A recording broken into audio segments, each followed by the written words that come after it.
Good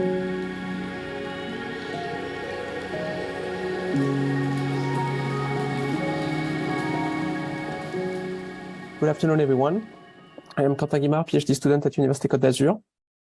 And today I'm going to present work done in collaboration with, done during an AI for Media Junior Fellow Exchange in collaboration with the University of Florence. So this work was done in a collaboration with Lucille Santelli, professor at Université Côte d'Azur, Francesco Marchetti, PhD student at University of Florence, Federico Beccatini, postdoc as well at the University of Florence, Lorenzo Seidenari, Alberto Del Bimbo, professors at the University of Florence.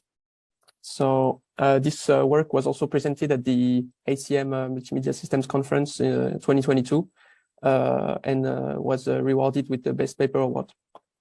Today we'll present an approach to generate multiple plausible futures of head motion in 360-degree videos given a common path trajectory.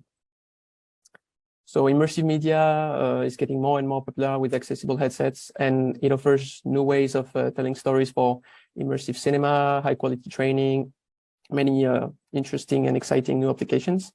However, the required bit rates for 360-degree videos can be up to 100 times higher than regular video streaming. So a solution to solve this problem is viewport adaptive streaming. When the video that is sent by the server adapts the quality to the field of view of the person watching the video.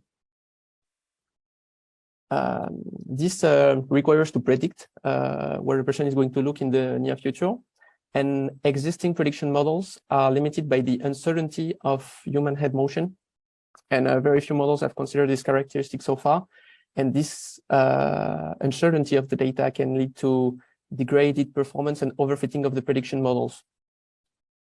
So our objective was to solve the streaming optimization problem for 360-degree videos.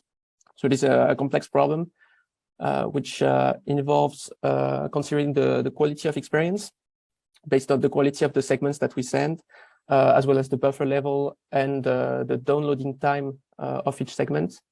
It also depends on the estimation of the bandwidth, because we want to be able to send segments in the highest possible quality. And this also requires to know where the person is going to look in the video in the future. So we need a method for stochastic prediction of user attention that is capable to estimate the distribution of the viewport to solve the streaming optimization problem. So our contributions were the following. So first, we analyzed the head motion data, and we showed the diversity of futures that correspond to closed path trajectories. We introduced a new learning framework called the DVMS, which stands for Discrete Variational Multiple Sequence Prediction Learning Framework, and that it outperforms competitors by up to 37% for multiple trajectory prediction. And we also finally provide a method to estimate the likelihood of the generated trajectories. So let's first quickly define the problem. We have a person that is watching a 360-degree video in VR, and we want to predict where they are going to look in the near future by using the past positions of their head. So the first question that we want to ask is, when we have two users watching the same video, and we are at the same time of the video, if they have similar past trajectories, closed paths, do they have closed futures like shown here, or do they have can they have distant future trajectories like this? So to answer this question, we looked at the head motion data in the MMC18 dataset, and what we see here is we look at all the pairs of closed past trajectories, and we look at the distance between the past and the distance between the future corresponding to these closed paths. And if we always had closed futures corresponding to closed pasts, we would see that the points would be distributed along this y equals x axis. And we see that we actually have many points above this axis, which means that we can have close paths and distant future trajectories. So what does this mean now for prediction when we predict the future trajectory of a person? When we have close paths, do we have and we have distant futures? Do we have distant predictions that actually follow the futures? Or since we have close paths, do we have close predictions as well? Because the only information that we are using is the path trajectory. And again, we look at the same data, but in this case, we also look at the pairs of close path trajectories. But we look at the distances between the corresponding futures of these close paths and the distances between the corresponding predictions. And what we see here, if we had the same kind of diversity in the predictions as we have in the futures, the points would again be distributed on the y equals x axis here. And we see that we have even more points actually than before above the y equals x axis. And what this means is that when we have close path trajectories and distant futures, the predictions tend to be close because this is the information that we have. So to solve the problem of lack of diversity in the prediction compared to the ground truth futures, we first start with a Bayes architecture for deterministic prediction, where we use a recurrent neural network which encodes the past head positions. It encodes them into an embedding, and then it decodes it into the future predicted head positions. Our objective is to generate multiple possible predictions and not just one single deterministic prediction. So for that, we proposed a framework that can be applied to any sequence-to-sequence model, like the one we just showed, the recurrent neural network. But this could also be transformers, for example. And this framework makes the introduction of the latent variable Z.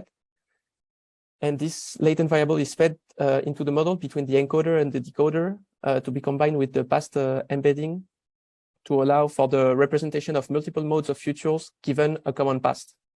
It is sampled from a uniform discrete distribution as opposed to a continuous distribution, but I will come back on that later. So as I just said, Z is sampled from a discrete distribution. So we have a prediction model. We have X, that is the past in this case, and we have different values of Z that we will combine with the past trajectory. And each different value of Z will give a different predicted trajectory. So we can say that a different value of Z gives a different mode. So here, if we have K values for Z, we have K different trajectories that will condition the future in a different way. And as I said, it's what's different from what we usually see in models like variational autoencoders is that in our case, we chose to sample from a discrete distribution. So the values for Z are simply scalar values like -1, 0, 1, and it is enough to actually generate different futures. So usually when we train a model for single trajectory prediction, we use the mean square error as the loss to optimize the model, but it only learns to approximate an average trajectory. And since we want to make multiple predictions, but we only have one ground truth, we have to use another loss. In our case, we use the variety loss, which enforces the diversity of the output. So how does it work, this variety loss? We have we have K values for Z. We have K different generate trajectories, and we compute the error for each of the predicted trajectory compared to the actual future. And then we pick the one that performs best with the lowest error. And we will only, on this particular sample, we will only optimize for the best value of Z. So for each sample, we will optimize for the best value of Z for this sample. And this is the principle of the variety loss, which leaves the model free to explore the output space with multiple outcomes. So what I showed was the framework that we can apply to any kind of sequence-to-sequence model, but then we had to actually implement a model to test it and show some results. So this is the proposal of a DVMS-based architecture. So here we have the variable Z that is sampled from a one-dimensional uniform discrete distribution. And we are using GRUs and fully connected layers here. And this model is actually very lightweight, 110,000 parameters compared to the state of the art, which usually has a few million parameters.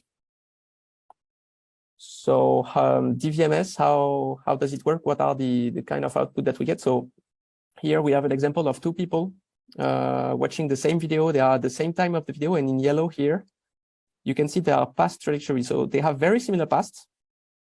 And in green, you have the actual future where they looked in the future. So you can see that this person looked to the left and this person looked to the right. So they have similar past and different futures. And if we train a model with k equal 1, we only learn to predict one trajectory. We see that the predictions are actually quite close and do not account for the diversity of futures that we have. So the advantage of predicting multiple trajectories, like here on the right, we can see that the model was trained to predict two trajectories. So we still have the yellow past and the green future, but here we have one trajectory that goes to the right and one that goes to the left. And we can see that we can account for diversity when we actually make multiple predictions. So in terms of quantitative results, we tested our model on multiple data sets, including the MMSys 18 data sets where we show results here. On the left, we compared with models for single trajectory prediction. So we can see that we have very comparable performance for single trajectory prediction, but at a lower cost since we have a lot less parameters. And on the right, since there was no model for multiple trajectory prediction in the case of 360-degree head movements, we compared with model adapted from Mantra, that is a model for multiple trajectory prediction, but in the case of self-driving applications. So we compared with this adapted baseline, and we outperformed this adapted baseline by up to 37% for multiple trajectory prediction. Then what we want is to estimate the probability of the viewport of the user. So for that, we need to assign to each trajectory probability or likelihood. And for that, we use so we make a prediction first at time t, and then later for the same video, same user, we will use the past error and use the soft mean to make it inversely proportional to past error. And this will give the likelihood because the values for z will be the same. To evaluate this likelihood estimation, we look at the correlation between the past error and the current error. And we see that it actually depends on the video category, because here at the bottom, we have videos that are exploratory type with no main source of focus. So people were really exploring the videos, and it's so then it's actually harder to estimate the likelihood of each trajectory. While for these videos that are more focus type, there is one source of focus that can be easily identified. It's actually we actually get better likelihood estimations. So in conclusion, we presented the first method for multiple head motion prediction in 360-degree videos. We have showed that the need for multiple trajectories was motivated by the uncertainty of human motion and the diversity of ground truth futures. We also showed that it matches baselines for single trajectory prediction and outperforms competitors adapted from the self-driving domain by up to 37% for multiple trajectory prediction. And finally, we provide likelihood estimates of every predicted trajectory, enabling direct integration in the streaming optimization. So thank you for listening to my presentation. I'm now listening if you have any questions.